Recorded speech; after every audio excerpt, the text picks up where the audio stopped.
There's a single piece of glitter on my shoulder as I walk out through those glass doors. Just one. I brush it off, watch it catch the light as it falls, and I can't stop smiling. Behind me, 14 floors up, my former manager is probably still finding glitter in places glitter should never be. Her office, her hair, her soul. It was never about the money.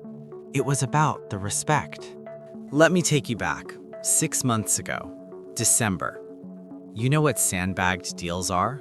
They're contracts that are basically done, but sales reps hold them back. Don't close them in Q4. Save them for Q1 to make those numbers look good. Corporate games, standard stuff. Except my manager, Patricia, had a problem.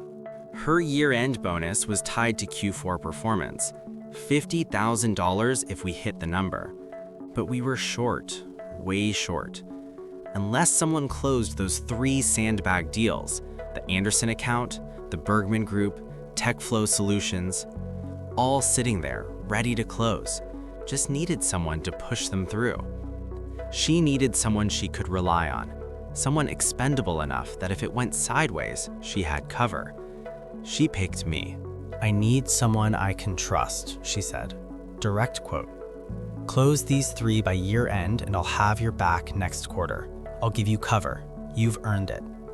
I believed her. That was my first mistake. Christmas Eve, I was on client calls. New Year's Day, I was redlining contracts. My daughter's birthday dinner, I showed up an hour late with my laptop back. But I did it. All 3 deals, closed, signed, delivered. December 28th, 7:43 p.m., that final contract came through. We hit the number. Patricia got her $50,000. I got a thank you email, 3 sentences. No punctuation on the last one, like she couldn't be bothered to finish it. But she'd promised me cover, right? She'd said she had my back. So I went into the holidays feeling good. Tired as hell, but good. Like I'd earned something. Funny how fast earned can turn into used. January 3rd, first day back from holiday break. I walked into the office that morning with coffee and optimism. Maybe she'd give me a small bonus. Maybe just a genuine thank you. Something. I got called into her office at 9:17 a.m. "Your Q1 pipeline development has been concerning," she said. Flat, emotionless, like reading from a script. "We need to ensure you can maintain performance standards moving forward." I just stared at her. "I just closed 3 impossible deals in 2 weeks for your bonus. What exactly needs improving?" You know what she said? "That was Q4. This is Q1. Different quarter, different expectations." That walk back to my desk, every step my brain was screaming. She used me, got her 50 grand, and now she's getting rid of me because I'm too expensive, wants someone younger, cheaper, who doesn't know what they just watched her do. I sat down, put that pip on my desk, and something inside me just snapped. Not loud, not dramatic. Quiet, cold. She thought she was cleaning house, upgrading, moving on. She didn't realize she was lighting a fuse, and I'm very patient about watching things burn. You want to know the beautiful thing about a performance improvement plan? It's specific, very specific. 20 performance metrics, exact numbers, weekly check-ins, 30-day evaluation period.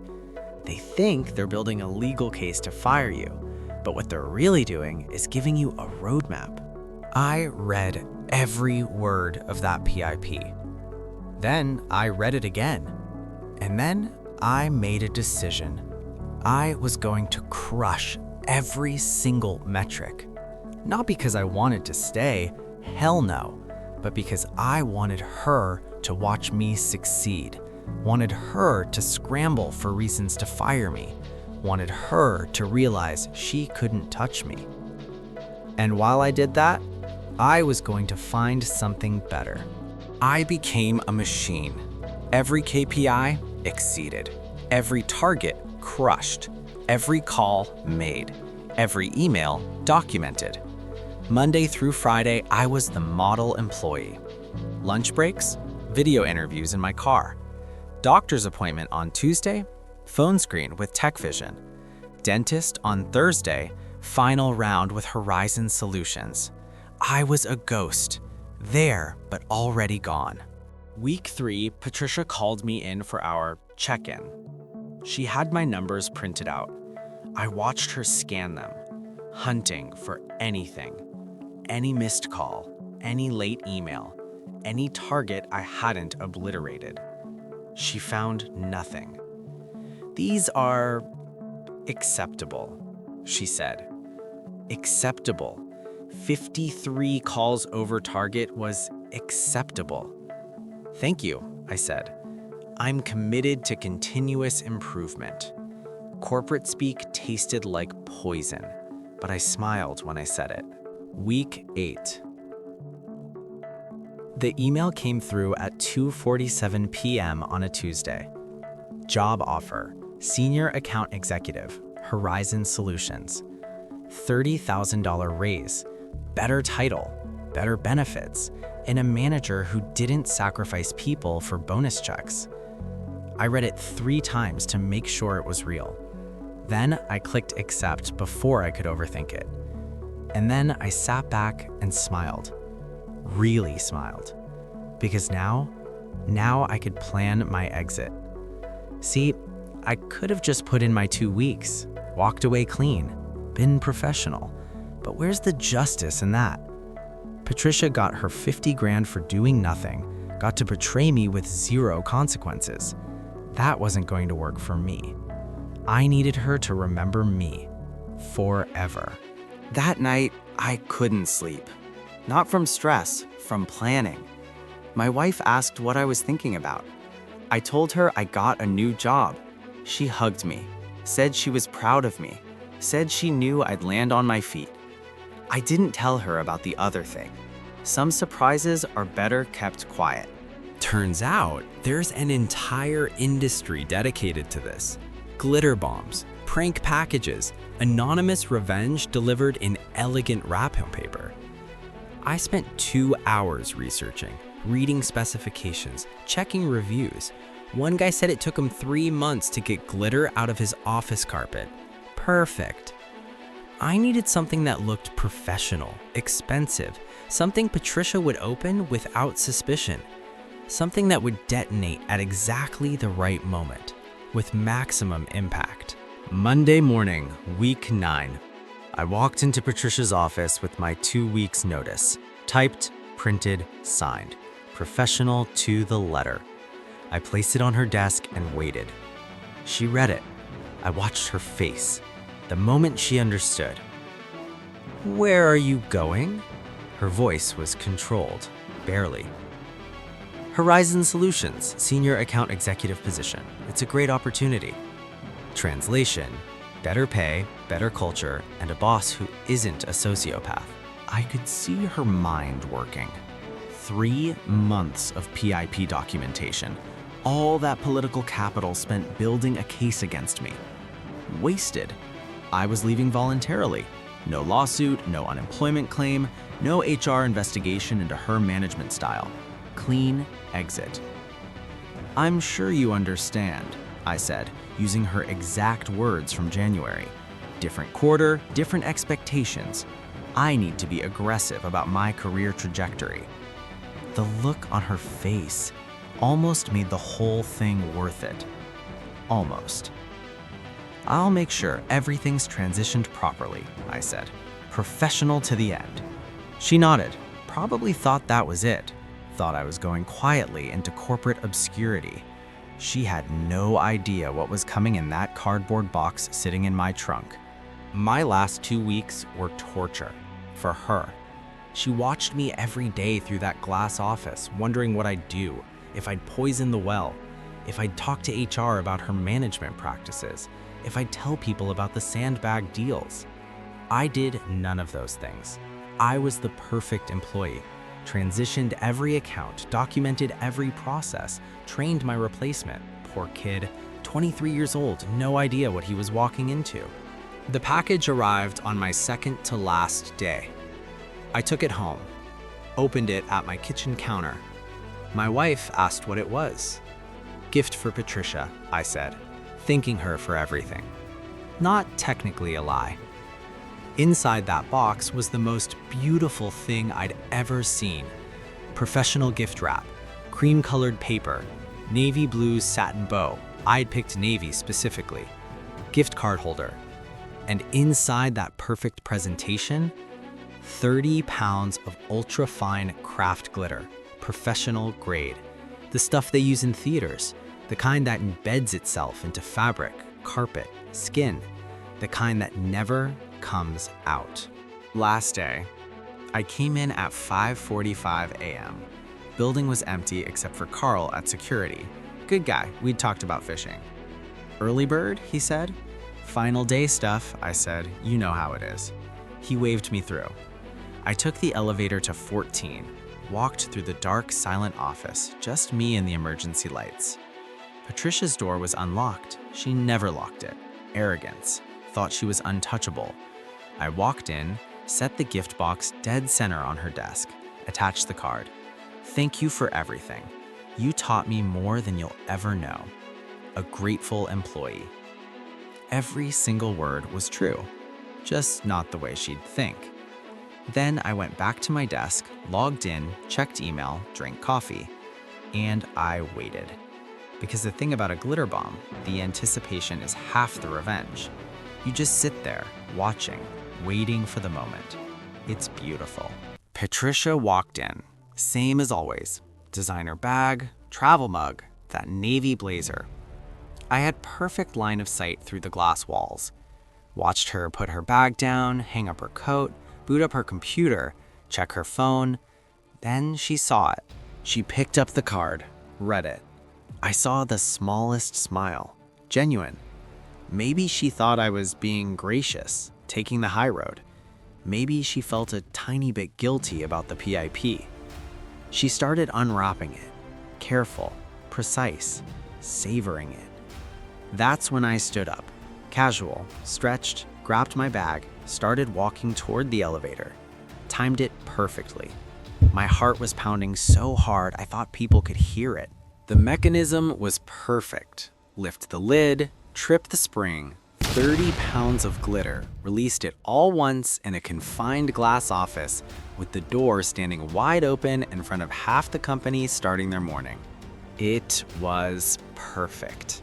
Absolutely, perfectly beautiful.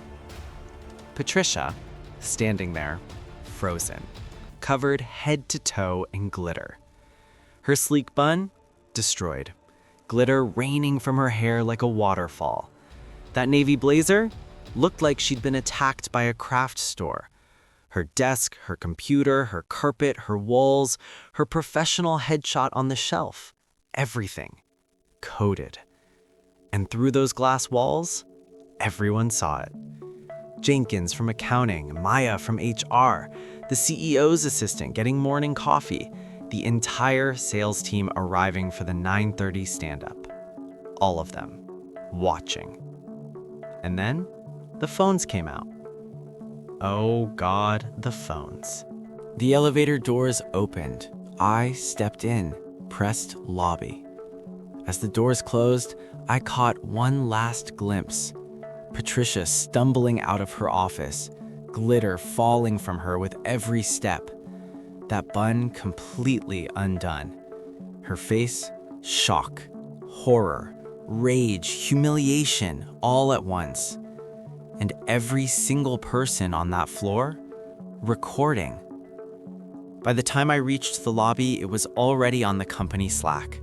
By the time I got to my car, someone had posted it on LinkedIn. By the time I started the engine, it had 23,000 views. Patricia Cordell, Senior Vice President, Master Manipulator, Bonus Thief, reduced to a glittery mess in front of everyone she'd ever screwed over. Her authority, destroyed. Her carefully crafted image, shattered. Her professional reputation, permanently fucking glittery. I I sat in my car for 5 minutes. Couldn't help myself, had to see. Messages were flooding in from everyone. Jenkins, dude, legendary. Maya from HR, I shouldn't be laughing, but OMG. Even people who'd left the company years ago, I heard you're a hero. Someone sent me the video. I watched it 3 times. Each time was more satisfying than the last. That moment when the glitter erupts, the slow motion shock on her face, the crowd gathering, the phones coming out. I started my car, put it in reverse, and I left for the last time. The following Monday, I started at Horizon Solutions. Better office, natural lighting instead of that blue-tinted corporate dystopia. Better people. They actually smiled when they said good morning. And Jennifer, my new manager.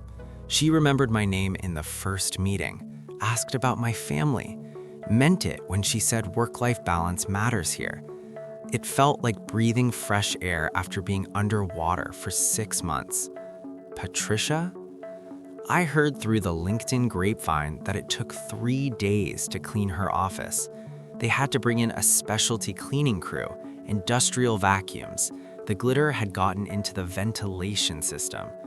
IT had to replace her keyboard and mouse. Her blazer never recovered. $200 dry cleaning bill still had glitter in it. But that wasn't the worst part. The worst part was that everyone saw it. You can come back from a lot of things in corporate America. Bad quarters, missed targets, even minor scandals. But you can't come back from being glitter bombed by an employee you screwed over. That video made the rounds. Internal company legend. Someone made it into a GIF. It got shared in industry Slack channels. People I didn't even know were talking about it. Remember the glitter bomb incident? Wait, you worked with the glitter bomb VP? Is it true she tried to pip the guy who made her 50 grand? Patricia became a cautionary tale. She left Apex Solutions 6 months later, pursuing other opportunities. Translation, no one could take her seriously anymore. Every meeting, someone would make a subtle glitter joke. Every presentation, people would smirk. Her authority was gone. Not because of performance, because everyone had seen her humiliated, because everyone knew what she'd done, and because 30 pounds of craft glitter is really hard to get out of your professional reputation. So here's what I learned from all this. Was it petty? God, yes, absolutely. Was it unprofessional? Without question. Was it immature, vindictive, and probably something I should regret? Probably. Do I regret it? Not even a little bit. Look, I'm not saying everyone should glitter bomb their terrible boss. That's between you, your conscience, and possibly your lawyer if you mess up the timing. But here's the thing about the Karma Cubicle. You can't always control what people do to you. Patricia was always going to be Patricia.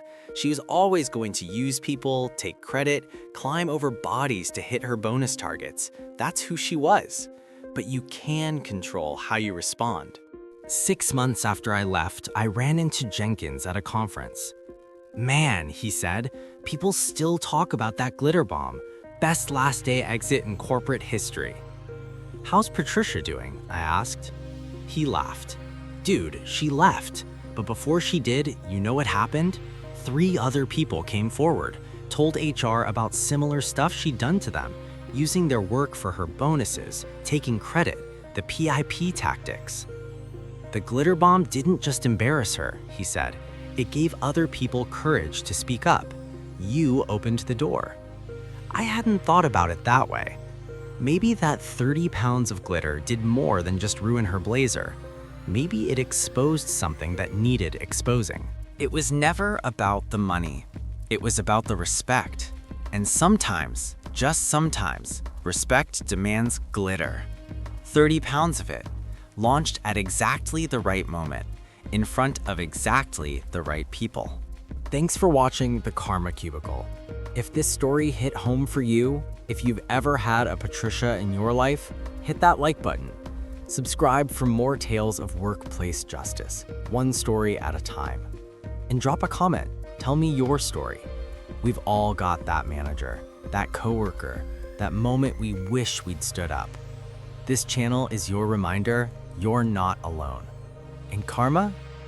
Karma never clocks out.